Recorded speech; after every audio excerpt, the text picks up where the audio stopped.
Thank you. Let's bring in IDF Special Operations veteran Aaron Cohen.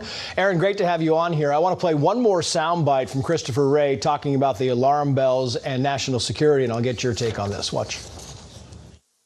Given the steady drumbeat of calls for attacks by foreign terrorist organizations since October 7th, we're working around the clock to identify and disrupt potential attacks by those inspired by Hamas's horrific terrorist attacks in Israel. Nobody knows terror attacks like you do, Aaron. I mean, the whole concept here is that when he says we have never seen a time when all threat elevated levels have been this high, concerning. Concerning indeed. So listen, I know Hamas. I know Hamas better than most. The slogan trace on that little green beret is Hat al-Mut, which means to the death. So right now, the U.S. bells are going off, and the reason why is because all of these pieces are connected to Israel. They're all connected to the Middle East. They're all connected to Hamas. They're all connected to Hezbollah, and they're all connected to the Houthis, which goes to the head of the snake, which is Iran, using those proxies right now.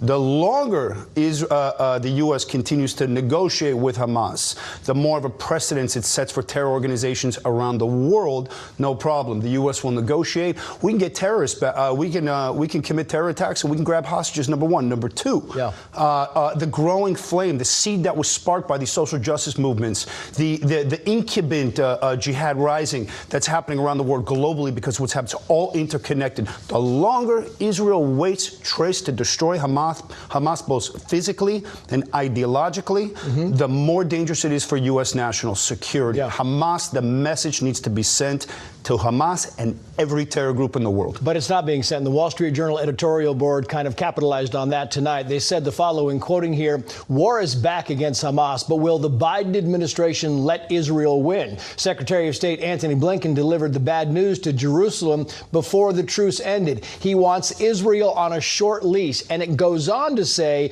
that when Netanyahu told Israel that the Israeli, or Blinken, that the Israeli people were all on board, Blinken said, "I'm not sure you have the credit for that," meaning I'm not sure the Americans are going to stand by you for that. So let me say this. When Antony Blinken was studying at Harvard, I was studying tradecraft.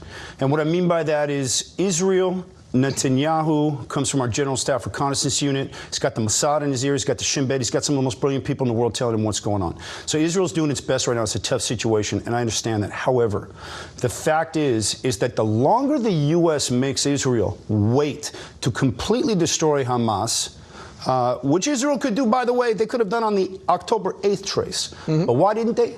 The reason why is because they don't want to kill civilians. They want to be selective, and they want to be very careful with the civilian population, because as I said to you, the Palestinian people matter. However, the longer the U.S. waits to let Israel do what it has to do, and it could take a year now, it could take 5 years now, the higher the overall national security threat is going to be to the United States, and that is a fact. And Bill Burns, the CIA director, who's been quietly negotiating on behalf of Biden, knows that very well, and so does the FBI director who just came out with that statement. Aaron, great stuff as always.